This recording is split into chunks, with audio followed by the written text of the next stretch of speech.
Hello बच्चों, आज हम क्लास 10th का फर्स्ट चैप्टर पढ़ेंगे, that is current electricity.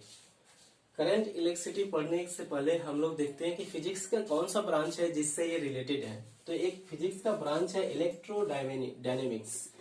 Electrodynamics के ब्रांच से ये हमारा करंट इलेक्ट्रिसिटी रिलेट करता है और इसको हम लोग बोलते हैं, एक जो ब्रांच है इसमें जो है इलेक्ट्रोस्टैटिक, एक ब्रांच जो है इलेक्ट्रोस्टैटिक और दूसरा है करंट इलेक्ट्रिसिटी, जिसको हम लोग स्टडी करेंगे। इलेक्ट्रिसिटी इलेक्ट्रोस्टैटिक ब्रांच क्या है, हम लोग इसमें ये भी पढ़ेंगे क्लास 10th में। क्लास 10th में हम लोग वो सब्जेक्ट्स बिल्कुल बेसिक से पढ़ने वाले हैं जो हमें आगे यूज हो, तो इसलिए इसको अपने सिलेबस से बिल्कुल मैच करके न देखें, क्योंकि इसमें हम लोग बेसिक कंसेप्ट भी पढ़ेंगे जो कि हमें 11th-12th में भी पढ़ना है। तो इलेक्ट्रोस्टैटिक क्या है? इलेक्ट्रोस्टैटिक है फिजिक्स का वो ब्रांच जिसमें हमें चार्जेस के बारे में पढ़ना पड़े जब चार्जेज रेस्ट में हो। जब चार्जेज रेस्ट में हो तब अगर हमें पढ़ना पड़े स्टेशनरी चार्जेस के बारे में, उस ब्रांच को हम लोग बोलते हैं इलेक्ट्रोस्टैटिक। मतलब इसमें हम लोग पढ़ते हैं चार्जेज एट रेस्ट। दूसरा जो हमारा ब्रांच है करंट इलेक्ट्रिसिटी, इसमें हम लोग पढ़ते हैं चार्जेस जब मोशन में हो। ठीक है, चार्जेस जब मोशन में हो वो ब्रांच होता है हमारा current electricity, charges in motion. तो समझ में आ रहा है कि हमें यही ब्रांच पढ़ना है, चार्जेस इन मोशन का। तो सबसे पहले स्टार्ट तो करना होगा चार्जेस से। तो चार्जेस क्या है? तो बच्चों, ये हमारी जो दुनिया है, जो यूनिवर्स है, वो दो चीजों से बना है। यूनिवर्स बना है दो चीजों से, एक है मैटर और दूसरा है रेडिएशन। रेडिएशन, ठीक है। मैटर और रेडिएशन दो टर्म्स हैं जिससे हमारा दुनिया बना है, ये यूनिवर्स बना है। ऐसा यहीं से हम लोग स्टार्ट करते हैं। मैटर क्या है? मैटर क्या है? जिसमें मास हो, जिसके पास मास हो और जो स्पेस ऑक्यूपाई करे, उसको हम लोग मैटर बोलते हैं। पिछले क्लास में 9th में आप लोगों ने पढ़ा होगा। रेडिएशन क्या है? कोई एनर्जी कहीं ट्रांसफर हो रहा है, कहीं जा रहा है, उसको हम लोग रेडिएशन बोलते हैं। मीन्स रेडिएशन क्या है? वो एक एनर्जी है और वो एनर्जी, ये रेडिएशन एसोसिएट करता है चार्जेस के साथ। जैसे मैटर है उसी तरह से आपको रेडिएशन है। तो चार्जेस क्या है? चार्जेस मैटर के अंदर का इंटेंसिक प्रॉपर्टी है। इंटेंसिक प्रॉपर्टी मतलब इसके अंदर की प्रॉपर्टी है, इससे छोटा चीज कुछ नहीं हो सकता है। सबसे स्मॉलेस्ट चीज जिसको हम लोग पढ़ते हैं वही है हमारा चार्जेस। तो चार्जेस के डिफिनीशन में हम लोग क्या लिखेंगे? चार्जेस के डिफिनीशन के लिए चार्ज क्या है? इट इज द इनहेरेंट और इनहेरेंट और इंटेंसिक कह सकते हैं, intrinsic property of a matter. ठीक है, मतलब ये किसी भी मैटर के अंदर का प्रॉपर्टी है। जैसे हम लोग मास को लेते हैं, मास जो है उस किसी भी मैटर के अंदर की प्रॉपर्टी है। और जो मास है, जो मास, जैसे कि मास चेंज नहीं हो सकता है, चार्जेस भी है, उसको मास क्रिएट नहीं हो सकता है, वैसे ही चार्जेस को क्रिएट नहीं किया जा सकता है, हम लोग पढ़ेंगे। तो चार्जेस जो है वो हमारे पास कितने टाइप्स के हैं? स्टार्टिंग में इसको चार्जेस के बारे में हमें बताया गया था बेंजामिन फ्रैंकलिन के द्वारा। उन्होंने ही स्टार्टिंग में हमें चार्जेस के बारे में बताया। तो चार्जेस के बारे में हम लोग स्टडी कर रहे हैं, तो लिखेंगे चार्जेस के टाइप्स। जो चार्जेस हैं दो टाइप्स के हैं, पॉजिटिव चार्जेज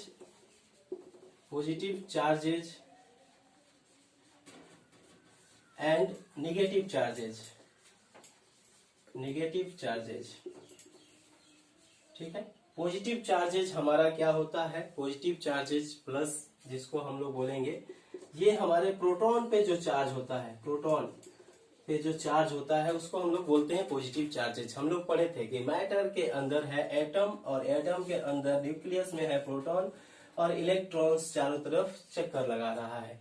ये हम लोग पढ़े थे क्लास 9th में। आज अभी हम लोग जान चुके हैं कि पॉजिटिव चार्जेस क्या होंगे और नेगेटिव चार्जेस क्या होंगे। इलेक्ट्रॉन्स जो होते हैं वो होते हैं नेगेटिव चार्जेस। इलेक्ट्रॉन्स को नेगेटिव चार्ज लिया गया है। तो चार्ज जो है कोई भी बॉडी को दिया जा सकता है, ट्रांसफर किया जा सकता है।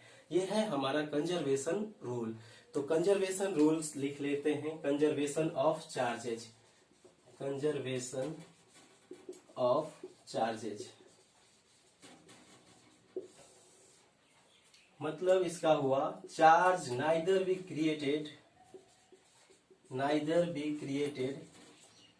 Created nor destroyed. चार्ज जो है न ही क्रिएट किया जा सकता है और न ही डिस्ट्रॉय किया जा सकता है। अगर हमारे पास एक सिस्टम है, उस पूरे सिस्टम का जो टोटल चार्ज है वो हमेशा आइसोलेटेड रहेगा। ठीक है, तो उसको भी हम लोग पढ़ेंगे। इसका सिंबल लिया गया, जो इस चार्ज का सिंबल लिया गया, यहाँ पे लिखते हैं सिंबल लिया गया चार्ज का, वो क्यू सिंबल लिया गया चार्ज का। ठीक है, तो चार्ज का सिंबल क्यू से डिनोट किया जाता है इसको। अब हम लोग इसके बाद नेक्स्ट टॉपिक पढ़ेंगे। दो टाइप के चार्जेज होते हैं, पॉजिटिव और नेगेटिव। अब उनके बीच का जो फोर्स होता है वो पढ़ेंगे। Force between charges. दो चार्ज हैं, उनके बीच में किस तरह का फोर्स है। अगर दोनों चार्ज पॉजिटिव है, हम लोग चार्ज को क्यू से डिनोट करते हैं। अगर दोनों चार्ज क्यू है, प्लस क्यू है, तो ये दोनों एक दूसरे को रिपेल करेंगे। मतलब सेम चार्ज या फिर लाइक चार्ज कह सकते हैं। लाइक चार्ज जो है एक दूसरे को दूर भगाते हैं। लाइक चार्ज एक दूसरे को रिपेल करेंगे, दूर भगाएंगे।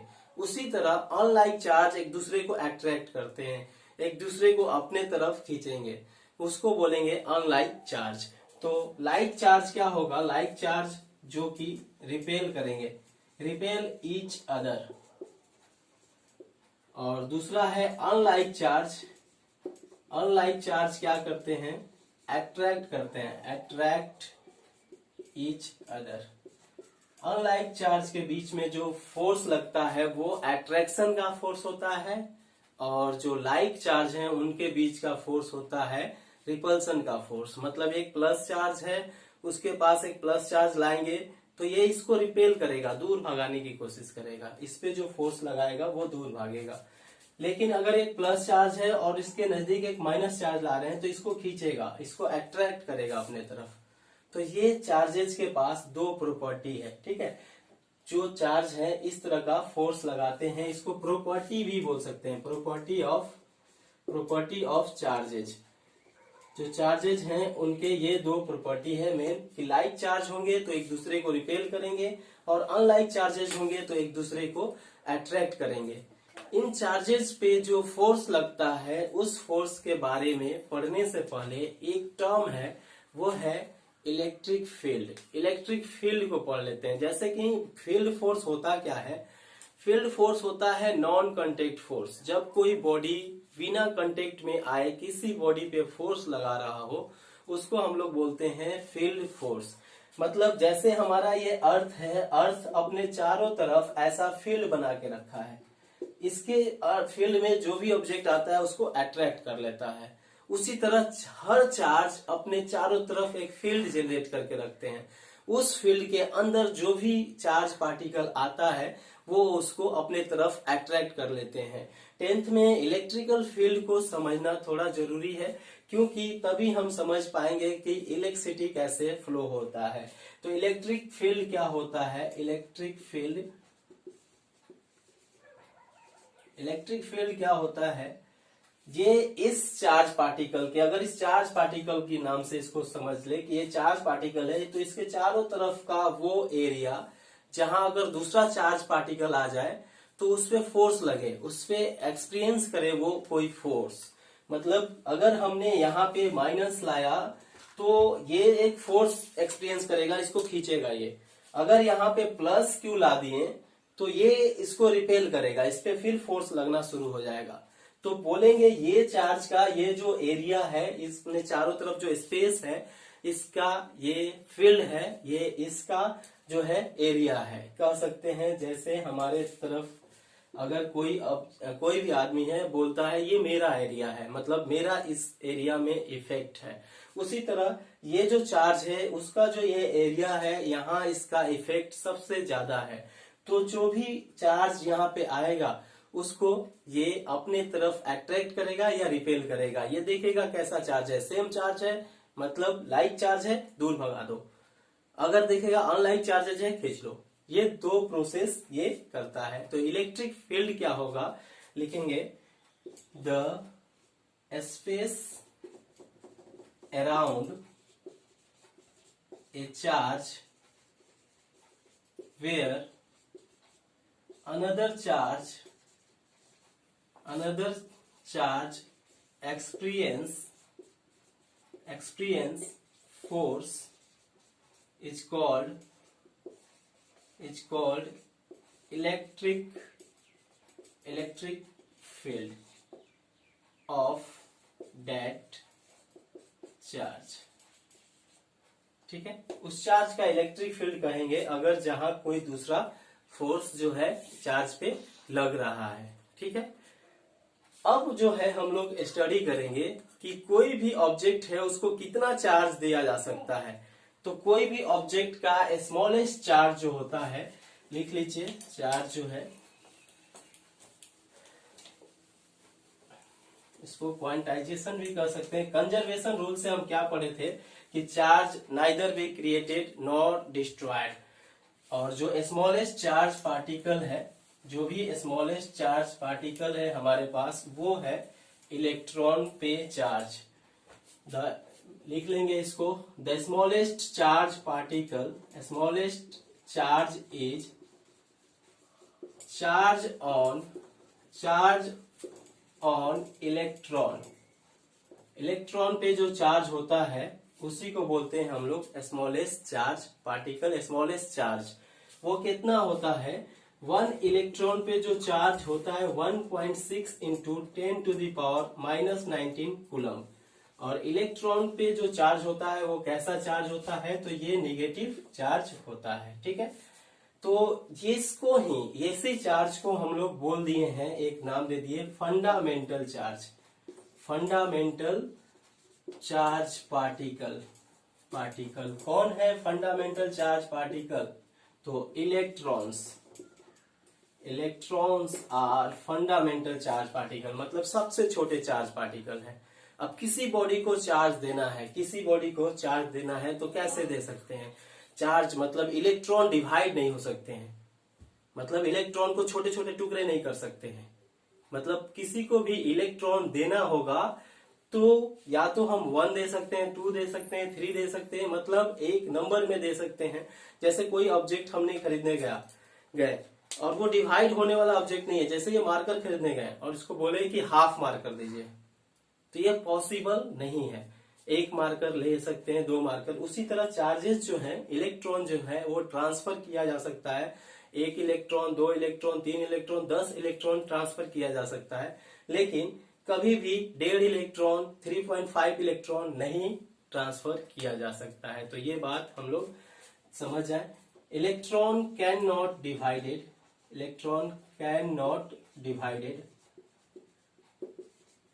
ठीक है। अगर डिवाइड नहीं किया जा सकता है तो क्या होगा, ये मल्टीपल इंटीग्रल होगा। जब भी चार्ज पार्टिकल कहीं ट्रांसफर करते हैं तो इलेक्ट्रॉन जो है मल्टीपल इंटीग्रल होते हैं, मतलब ये यहाँ पे मल्टीपल इंटीग्रल होते हैं किसके, चार्ज पार्टिकल के। तो किसी भी charge of a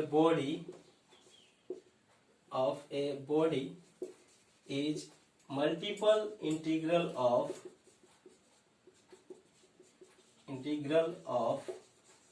fundamental charge.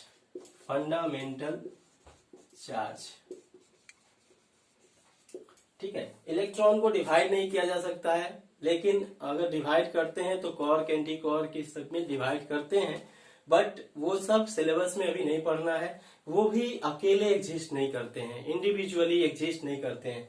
जो इंडिविजुअल एग्जिस्ट करता है चार्ज पार्टिकल, वो है एक इलेक्ट्रॉन का चार्ज पार्टिकल। ये इंडिविजुअल एग्जिस्ट करता है, बाकी जो है एंटी क्वार्क, क्वार्क, ये सब इंडिविजुअल एग्जिस्ट नहीं करते हैं।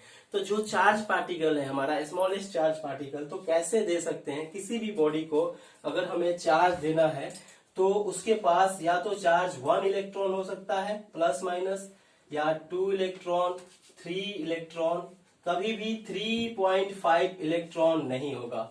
मतलब फ्रैक्शन में या डेसिमल में चार्ज नहीं दे सकते, क्योंकि इलेक्ट्रॉन को तो डिवाइड ही नहीं कर सकते हैं। इसी तरह dot dot dot n electron दे सकते हैं। मतलब Q का यहां से हमको एक फॉर्मूला बन के आ रहा है Ne।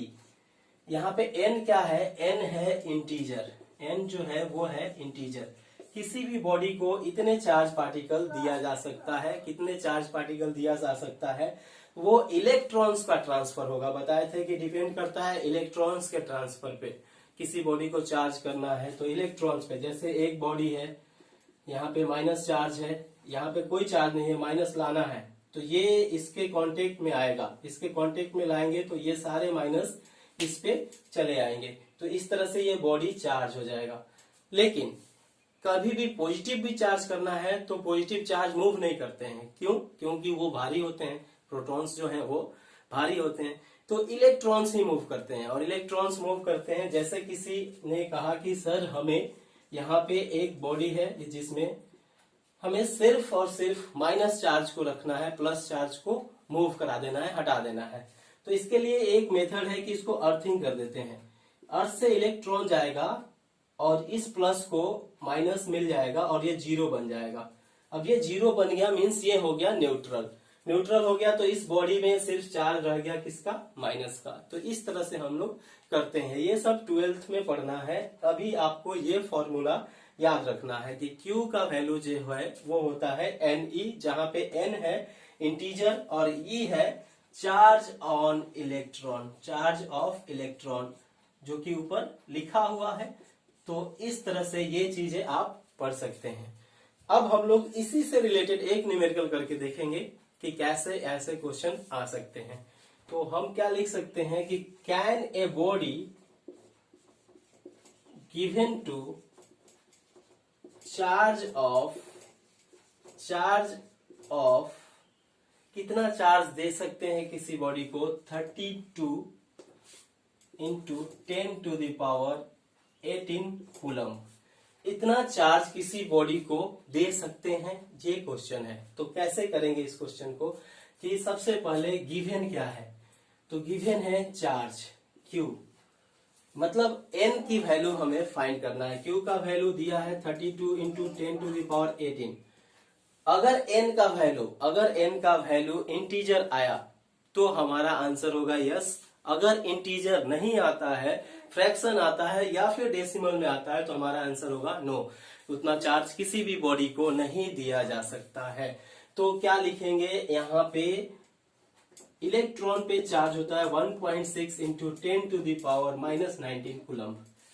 फॉर्मूला क्या बताए थे? Q equal to Ne। यहां से n को निकाले तो Q अपॉन हो जाएगा E। Q का वैल्यू है 32 इंटू 10 टू द पावर 18 और